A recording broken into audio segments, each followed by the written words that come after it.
Continuing on in the Medicine and Drugs unit, we'll be talking about antibacterials in this screencast.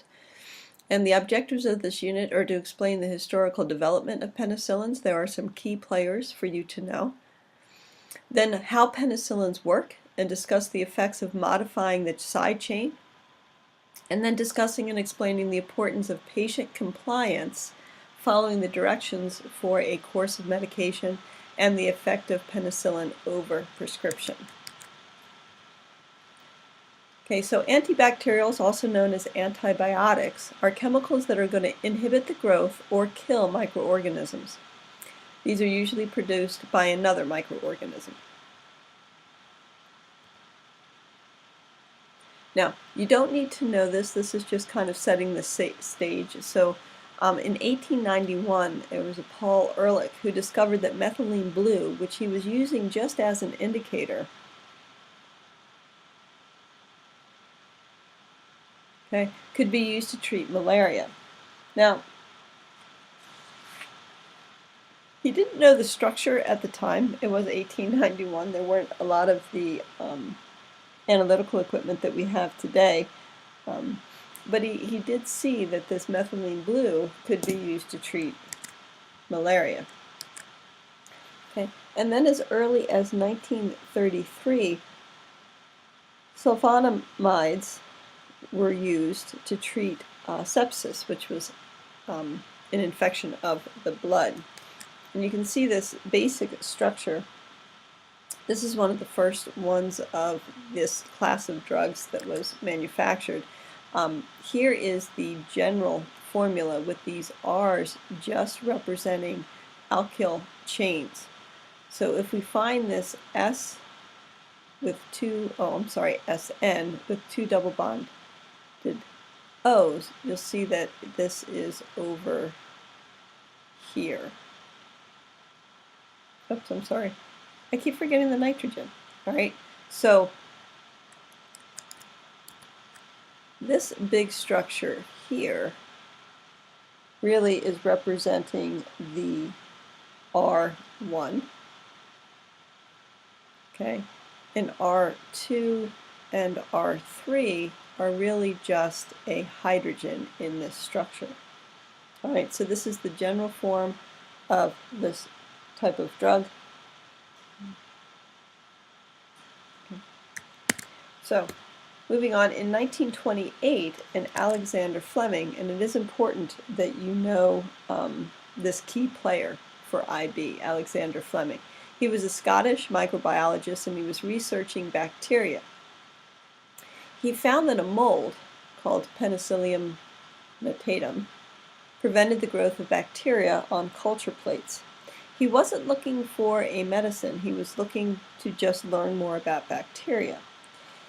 And he concluded that the mold that was on these culture plates was producing something that would inhibit bacterial growth. Okay. He didn't know exactly what to make of it, but he did know that this was important. Okay. But he didn't know how to take his research any further. So he published his findings, but he didn't pursue any further research because it was kind of out of his field of study. Then along came Florey and Chain, and it is important that you know these two and that you know what they are credited with doing. Howard Florey, was an Australian bacteriologist, and Chain was a German biochemist. They conducted research in Oxford, England in the early 1940s, about the time of World War II. Soldiers were dying.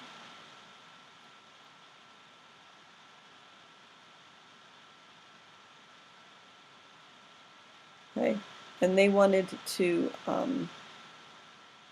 researching something that could be done with this. They isolated penicillin, and they were credited with saving thousands of lives.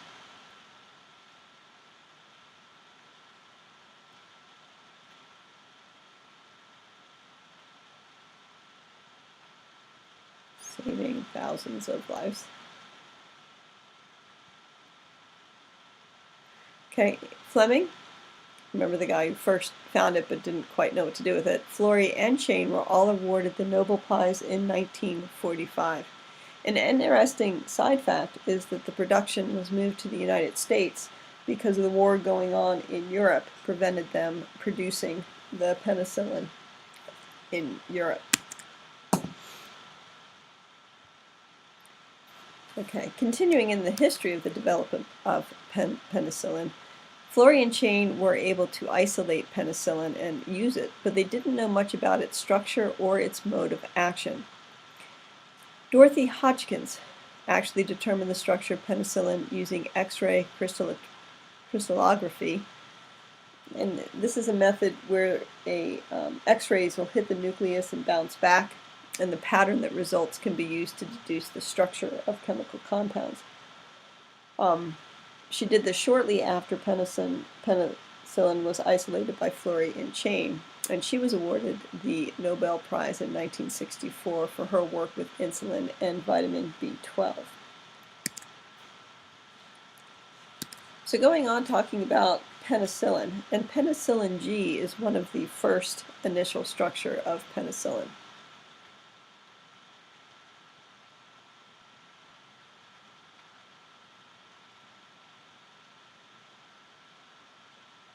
Okay.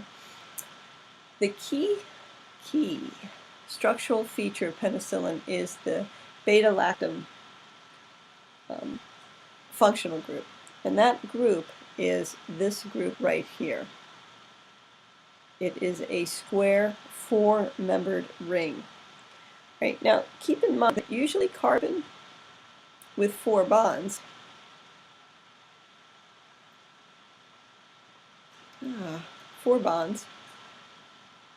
usually has an bond angle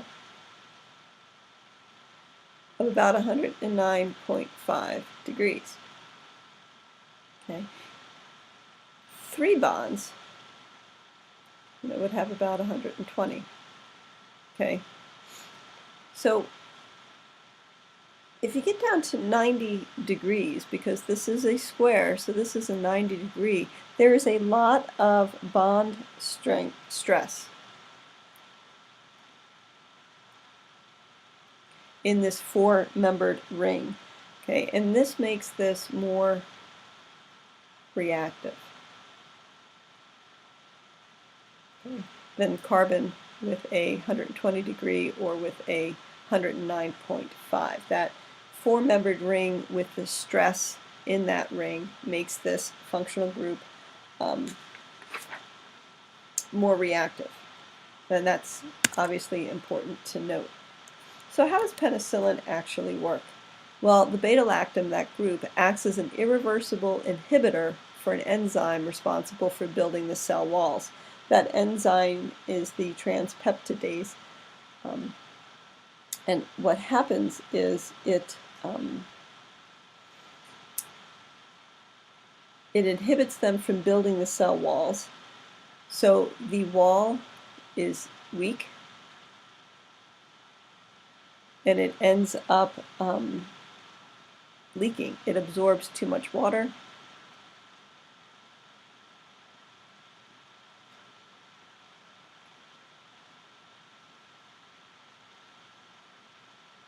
Okay, and then it ends up bursting during reproduction.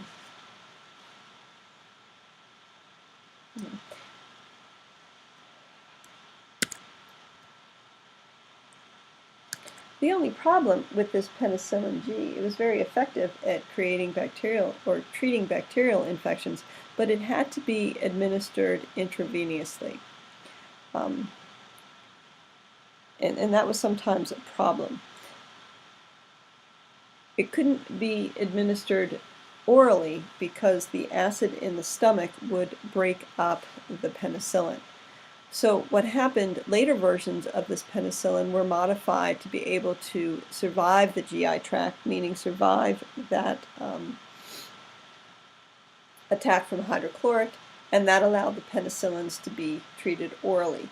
These were modified by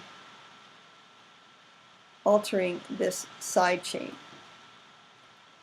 So by modifying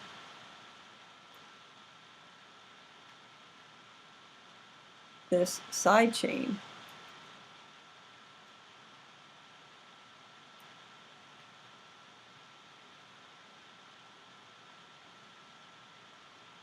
Penicillin was able to be taken orally.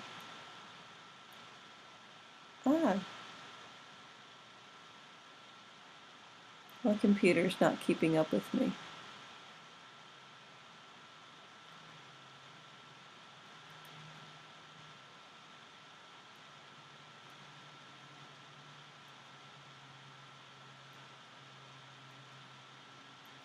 All right, so that's important to note that was how it was modified to be able to take orally, is just by changing that group on the side chain.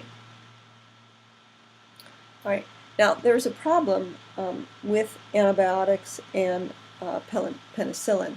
When bacteria are routinely exposed to a penicillin, the bacteria mutate and they end up becoming resistant to that penicillin. Because of this, we have to continually be developing new strains of penicillin by modifying that side chain. And this is a kind of a never-ending cycle with penicillins and with antibiotics. How does this resistance develop? Well, overprescription of antibacterials. They can kill off the good bacteria in the GI tract. Okay. Patients, if you don't take the entire course of your antibiotics, what happens is all of the bacteria is not killed. There is some that's remaining.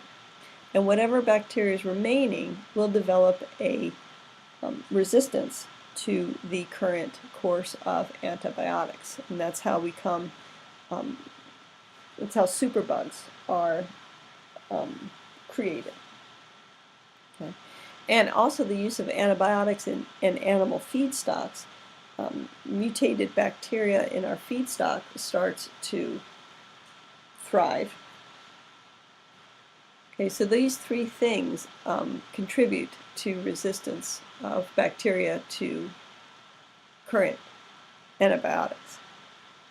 All right, and then for diseases such as TB,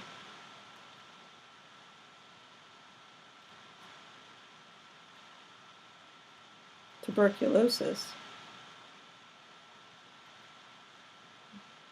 the TB today is extremely resistant.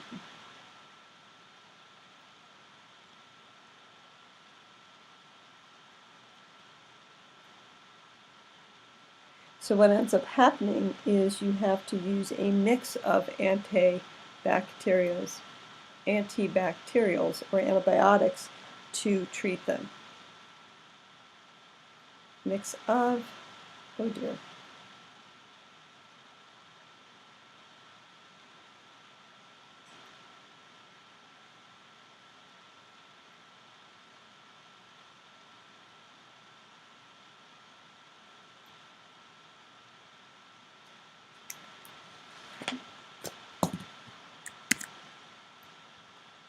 And that will end the screencast on antibacterials or antibiotics.